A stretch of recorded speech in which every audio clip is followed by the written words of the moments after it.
नमस्कार दोस्तों, मैं आशीष पाल आप सबका स्वागत करता हूं अपने YouTube channel the study view में। आज के इस वीडियो में हम बात करेंगे प्रेजेंट परफेक्ट टेंस के बारे में और जानेंगे कि प्रेजेंट परफेक्ट टेंस क्या होता है, इसका स्ट्रक्चर किस तरह से बनता है, अफर्मेटिव सेंटेंस, इंट्रोगेटिव सेंटेंस और साथ ही साथ हमारे नेगेटिव सेंटेंस किस तरह से फ्रेम किए जाते हैं यानी बनाए जाते हैं। तो चलिए सबसे पहले बात करते हैं इसकी पहचान की।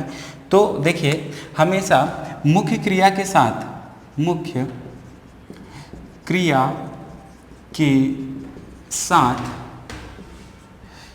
चुका है, चुकी है या लिया है, दिया है, गया है, इस तरह से आएगा। तो देखते हैं एक सेंटेंस की, वह जा चुका है। ठीक है, तो वो क्या हुआ है, जा चुका है। लेकिन इस तरह से तो हम बोलते नहीं हैं, हम क्या बोलते हैं, वह चला गया है, वह चला गया है। ठीक है, तो यहाँ पे हम देख रहे हैं कि इन दोनों में जो बेसिक बात है, जो कॉमन बात है, वो ये है कि यहाँ पे जो हमारा वर्क है वो कंप्लीट हो गया है। ठीक है, जब प्रेजेंट में वाक्य, जब प्रेजेंट में कोई काम खत्म हुआ हो, जस्ट अभी अगर तुरंत ही काम खत्म हुआ है और वहाँ पे उसकी पूर्णता पता लग रही है, जैसे चुका है, चुकी है, गया है, दिया है, इस तरह से अगर आता है तो इस तरह के जो वाक्य होंगे वो प्रेजेंट परफेक्ट टेंस में आएंगे। ठीक है, अब चलिए बात करते हैं सबसे पहले कि ये तो हमको समझ में आ गया, लेकिन हम पढ़ रहे हैं कि हर टेंस का, देखिए हर एक टेंस का एक जो कहना चाहिए हेल्पिंग वर्ब होते हैं, जिसके थ्रू हमें पता लगता है कि टेंस किस सेंटेंस का है, टेंस कौन सा टेंस है। तो देखिए यहाँ पे जो हमारा हेल्पिंग वर्ब होता है वो होता है हैज़ और एक होता है हैव। अब कब हैज़ का यूज़ करना है और कब हैव का यूज़ करना है उस पर हम बात करते हैं। तो देखिए, जैसे हमने देखा कि प्रेजेंट परफेक्ट टेंस और प्रेजेंट कॉन्टिन्यूअस या हम प्रेजेंट सिंपल की बात करें तो उनकी एक हेल्पिंग वर्ब थी। तो परफेक्ट के लिए, प्रेजेंट परफेक्ट में हैज़ और हैव है, तो जो हैज़ है इसका यूज़ हमेशा थर्ड पर्सन के साथ करेंगे और हैव का जो यूज़ है वो रेस्ट ऑल के साथ हम किसका यूज़ करेंगे, रेस्ट ऑल के साथ आपका यूज़ करना है हैव का। थर्ड पर्सन के साथ हैज़ का और रेस्ट ऑल के साथ हैव का यूज़ करें। चलिए, अब ये दो बात समझ में आ गई। इसके बाद हम बनाते हैं सेंटेंस। तो हमारे जो सबसे पहले सेंटेंस है वो है अफर्मेटिव सेंटेंस यानी सकारात्मक वाक्य।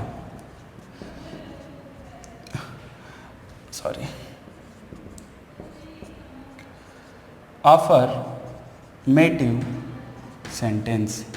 ठीक है, अफर्मेटिव सेंटेंस। तो अफर्मेटिव जो सेंटेंस होते हैं वो किस तरह से बनाए जाते हैं वो देखते हैं हम। देखिए, अफर्मेटिव सेंटेंस किस तरह से बनाए जाएंगे, तो यहाँ पे आएगा पहला सब्जेक्ट। कोई व्यक्ति काम करेगा तो वो होगा हमारा सब्जेक्ट प्लस यहाँ पे हैज़ का यूज़ करेंगे या कि हम हैव का यूज़ करेंगे डिपेंडिंग अपॉन द सिचुएशन, मैंने आपको अभी बताया था।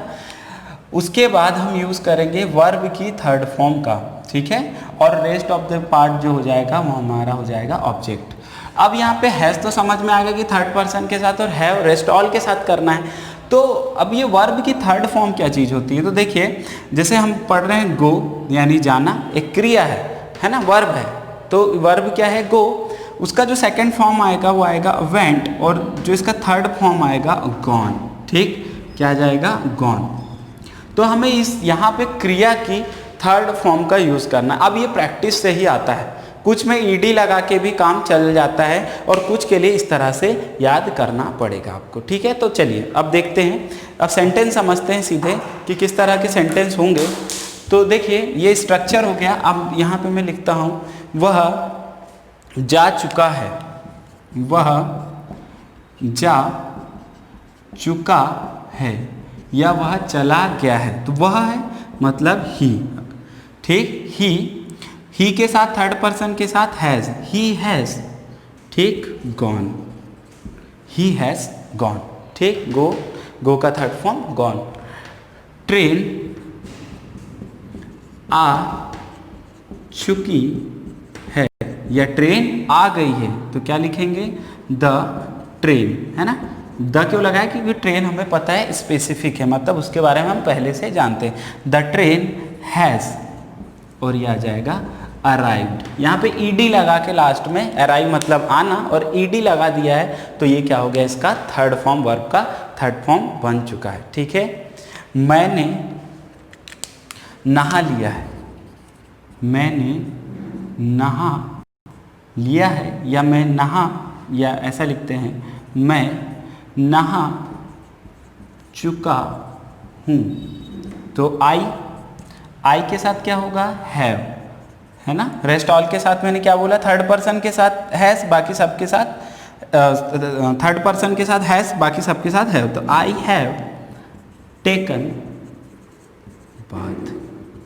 ठीक है, आई हैव टेकन बाथ। समझ में आ रहा होगा कि हमारा जो फोकस है वो है हैज, यहाँ पे भी हैज लगा, यहाँ हैव लगा है, और वर्ब की हमने थर्ड फॉर्म का यूज़ किया है, जैसे यहाँ पे हमने वर्ब की थर्ड फॉर्म का यूज़ किया हुआ है। ठीक है, तो आपको ये बहुत समझना बहुत इंपॉर्टेंट है कि थर्ड फॉर्म क्या होती है और हैज़ और हैव का यूज़ किस तरह से करते हैं, क्योंकि पेपर में या फिल इन द ब्लैंक्स में ये जो होती है ये ग्रामेटिकल मिस्टेक होंगी, और इन्हीं को प्रश्न में आपको एग्जामिनर पूछेगा। चलिए आगे बात करते हैं। अगर मैं इसी के नेगेटिव सेंटेंस की बात करूँ, है ना, तो यहाँ पे इसका नेगेटिव सेंटेंस किस तरह से बनेगा वो देख लेते हैं हम। कि देखिए नेगेटिव सेंटेंस किस तरह से बनेगा। नेगेटिव सेंटेंस, नेगेटिव में क्या होगा? सिंपल होगा, सब्जेक्ट हैज़ या कि हैव, ठीक है, प्लस लगेगा नॉट, और साथ में लग जाएगा वर्ब की थर्ड फॉर्म, और रेस्ट ऑफ द पार्ट हो जाएगा हमारा ऑब्जेक्ट। ठीक है, सिंपल।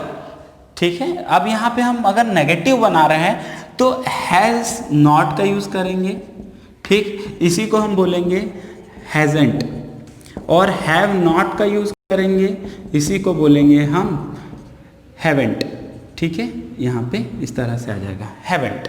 ठीक, चलिए अगर अब यहाँ पे आगे देखते हैं हम, तो देखिए हम अगर आप सेंटेंस बनाएं यहाँ पर, तो यहाँ पे किस तरह से कि यहाँ पे नेगेटिव का सेंस होगा। ठीक है, जैसे कि निशा ने अपना गृह कार्य नहीं किया है, या निशा ने अपना गृह कार्य अभी तक नहीं कर चुकी है। ठीक, इस तरह से सेंटेंस होगा। जैसे कि निशा ने अपना गृह कार्य नहीं किया है, तो क्या होगा? निशा क्या हो गया? थर्ड पर्सन, निशा थर्ड पर्सन के साथ हैज़ के साथ नॉट। ठीक है, गृह कार्य नहीं किया है या कंप्लीट नहीं किया है, तो निशा हैज़ नॉट कंप्लीट, और इसके साथ ईडी लगा देंगे तो कंप्लीटेड हर होमवर्क।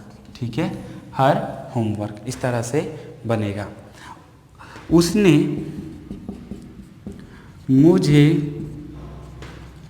धोखा नहीं दिया है। ठीक है, उसने मुझे धोखा नहीं दिया है।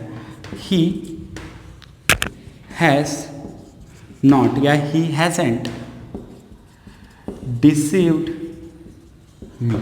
ठीक है, ही हैज़ेंट डिसीव मी, ही हैज़ेंट या ही हैज़ नॉट डिसीव मी, इस तरह से हो जाएगा सेंटेंस। ठीक है, तो आप यहाँ पे देख रहे होंगे कि जो हमारे सेंटेंस है उसमें हम हैज़ के साथ या हैव के साथ नेगेटिव सेंटेंस का यूज़ करते हैं। मैं बाहर अभी नहीं गया हूँ, या मैं बाहर नहीं जा चुका हूँ, मैं बाहर नहीं गया हूँ, तो यहाँ हो जाएगा आई के साथ हैव के साथ नॉट। आई हैवेंट, बाहर जाना गो, और गो का थर्ड फॉर्म गॉन, तो आई हैवेंट या I have not gone out मतलब कि बाहर जाना। ठीक है, चलिए तो नेगेटिव समझ में आया। सब्जेक्ट हैज़ या हैव यूज़ करेंगे, साथ में नॉट, वर्ब की थर्ड फॉर्म और ऑब्जेक्ट का हम यहाँ पर यूज़ कर रहे होंगे। अब अगर मैं बात करूँ कि यहाँ पे इसी की जगह हम इंट्रोगेटिव सेंटेंस ले। इंट्रोगेटिव सेंटेंस वो सेंटेंस जहाँ पे हम क्या पूछ रहे होंगे, प्रश्न पूछ रहे होंगे। तो अब बात करते हैं हम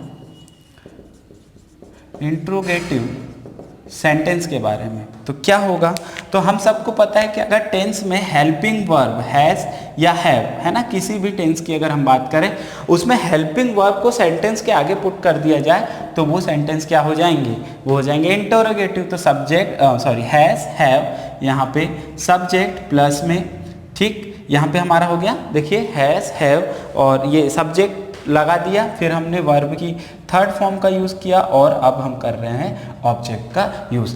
सिर्फ सिंपल है, हैज़ और हैव को आगे रख दीजिए, बाकी सारा कुछ सेम, ठीक है। तो अगर हम पूछें कि क्या वह नहीं गया है, क्या वह गया है या क्या वह गया है, हमने क्वेश्चन पूछा, ठीक है।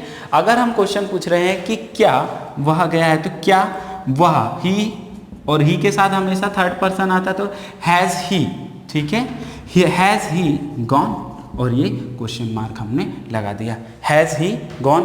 क्या ट्रेन आ चुकी है, क्या ट्रेन आ चुकी है, क्वेश्चन मार्क, हमने क्वेश्चन पूछा है, तो क्या ट्रेन, तो has the train arrived, has the train arrived.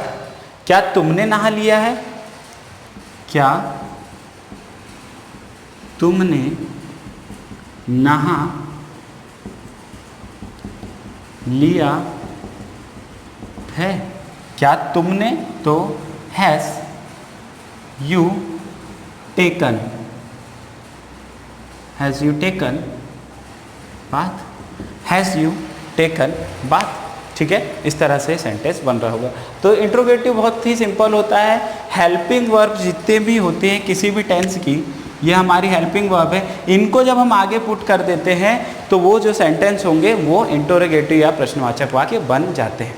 तो दोस्तों मुझे उम्मीद है कि आपको ये समझ में आया होगा, और आप जितना पढ़ेंगे आपको उतना ही समझ में आएगा। आप जितना अच्छे से मेहनत से पढ़ेंगे आपके पेपर को क्रैक करने के चांसेस उतने ही ज़्यादा होंगे। तो मुझे उम्मीद है दोस्तों आपके लिए ये जो वीडियो है बहुत ही लाभदायक सिद्ध होगा। आपका ये वीडियो देखने के लिए बहुत बहुत धन्यवाद।